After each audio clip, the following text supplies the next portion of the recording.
যুদ্ধৰ পৰিস্থিতিৰ পৰৱৰ্তী সময়ত তেল আৰু গেছৰ দাম বাঢ়িব বুলি আশংকা প্ৰকাশ কৰা হৈছিল। পেট্ৰলৰ দাম বাঢ়িছে, ৩২৪ টকালৈ বৃদ্ধি পাইছে 1 লিটাৰ পেট্ৰলৰ দাম। নমস্কাৰ আলহীসকল, আজি আমি এই ভিডিঅ'টোত কিছুমান নিউজ পৰ্টেল বা কিছুমান নিউজ চেনেলৰ বিষয়ে এক্সপ'জ কৰিম। মানে কি হৈছে, আমি নিউজ চাওঁ ন, সিহঁতে ভাবে যে সিহঁতে যা তা কৈ দিব, ভিউজ আৰু TRPৰ বাবে আমি চাম, সিহঁতে টকা ইনকাম কৰিব। হয়, মানুহ টকা ইনকাম কৰাটো সকলোৰে প্ৰধান উদ্দেশ্য থাকে।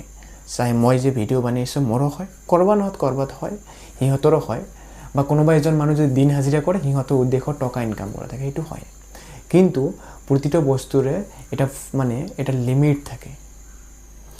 আজি মিডিয়াক গণতন্ত্ৰৰ চতুৰ্থ স্তম্ভ বুলি কোৱা হয়, কিন্তু আজি এই চতুৰ্থ স্তম্ভই কিছুমান, মই কিন্তু ভিডিঅ'ৰ প্ৰথমতে আৰম্ভণিতে কৈছোঁ, কিছুমান শব্দটো ব্যৱহাৰ কৰিছোঁ, সকলোবিলাক নহয়, কিছুমান তেনেকুৱা।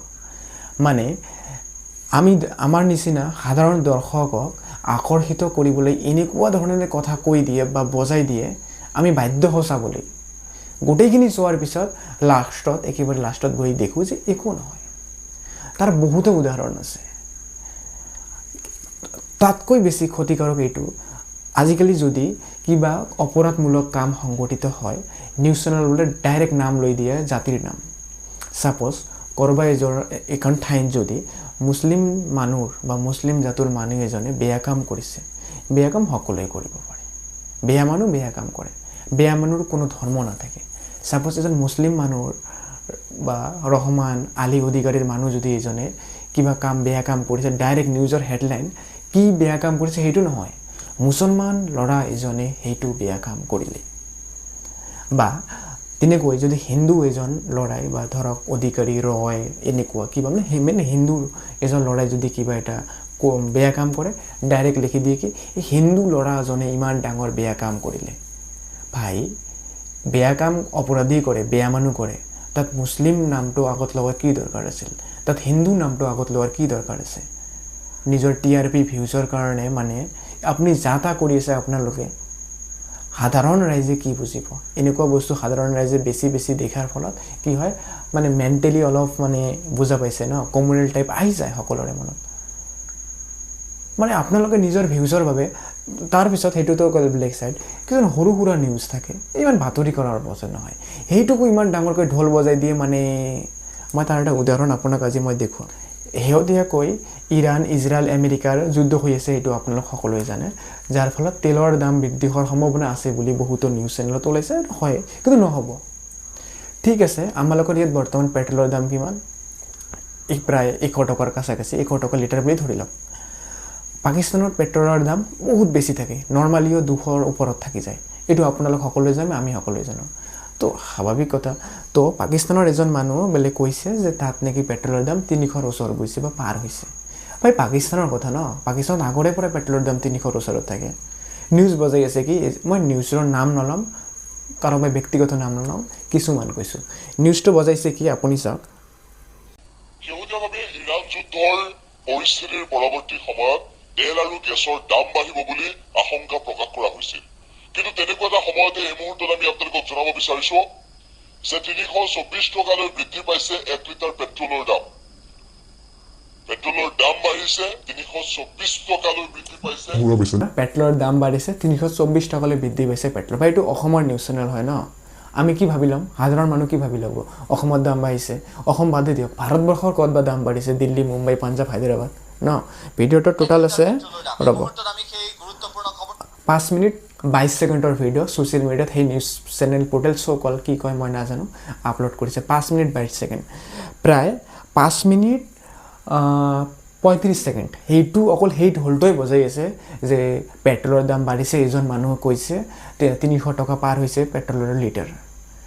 5 মিনিট 22 ছেকেণ্ডৰ ভিডিঅ'ত প্ৰায় 4.5 মিনিট সেইটো ঢোল বজাই আছে। তাৰপিছত ভিডিঅ'টো যেতিয়া শেষ হ'ব আৰু তেতিয়াহে কৈছে যে পাকিস্তানৰ এজন মানুহ কৈছে পাকিস্তানত ইমান দাম বাঢ়িছে। ভাই, এইটো অসমৰ নিউজ চেনেল হয় ন, প্ৰথমতে ঠিক আছে আপুনি বজাওক, ইণ্টাৰনেশ্যনেল নিউজ বজাই আছে, প্ৰথমতে কৈ দিব লাগিছিল ন পাকিস্তানৰ পেট্ৰলৰ দাম ইমান বেছি। পাকিস্তানত পেট্ৰলৰ দাম 1000 টকা লিটাৰত, 10,000 টকা লিটাৰত, তাত লৈ আমাৰ একো মূৰ মাৰিবলগীয়া নাই ন। আপোনালোকে সাধাৰণ ৰাইজক মানে এনেকুৱাকৈ নিউজটো পকাই লৈ আহে যে মই এইটো জাষ্ট এইটো উদাহৰণ দিছোঁ দেই ইমান বহুত হাজাৰৰ নিউজ আছে বেলেগ ফালৰ বেলেগ টপিকত হাজাৰো আছে মই জাষ্ট উদাহৰণ এইটো লৈছোঁ মই কোনো নিউজ চেনেলৰ নাম লোৱা নাই কিন্তু এনে জাষ্ট উদাহৰণ হিচাপে কৈ আছোঁ মানে 1000 টকা লিটাৰ 2000 টকা লিটাৰ কিমান লিটাৰ হয় পাকিস্তানত আমাৰ কি যায় তাত আমাৰ ইয়াত যিমান আগৰ পৰা আছিল যুদ্ধৰ ফলত একো প্ৰভাৱ পৰা নাই আগৰ হিমানেই আছে ন আপুনি কিয় আপোনালোক কিয় মানুহক বিভ্ৰান্তিত ফালে লৈ গৈ আছে ইমান বেছি দাম হৈছে ভাই কি মানে ভিডিঅ'ৰ একেবাৰে লাষ্টত গৈ কিনে কৈ দিয়ে যে পাকিস্তানৰ এজন মানুহ কৈছে তো প্ৰথমতে ক'ব লাগিছিল না ইণ্টাৰনেশ্যনেল নিউজ বজাই আছে প্ৰথমতে কৈ দিব লাগিছিল যে পাকিস্তানত ইমান দাম বাঢ়িছে 5 মিনিটৰ ভিডিঅ'ত আপুনি শেষৰ 30 ছেকেণ্ডত গৈ কৈ দিয়ে মানে মানুহটো ইমান সময় নাই ন চাবলৈ 5 মিনিটৰ ভিডিঅ' থৰি না 5 মিনিট চাবলৈ কিছুমানৰ হ'ব সময় থাকে 2 মিনিট চাব 3 মিনিট চাব মেক্স ভাবি কি ল'ব যে আমাৰ ইয়াত পেট্ৰলৰ দাম বাঢ়িছে পেট্ৰল পাম্পত যাওক দাম বাঢ়িছে বেলেগ হেল্ল' ভাই পেট্ৰলৰ দাম বাঢ়িছে পেট্ৰল কিনি লওঁ গাড়ীৰ টেংকি ফুল কৰি লওঁ ঘৰত কিমান পানীৰ টেংকি থাকে ন ওপৰত সেইটো লোড কৰি লওঁ পেট্ৰলৰ দাম বাঢ়িছে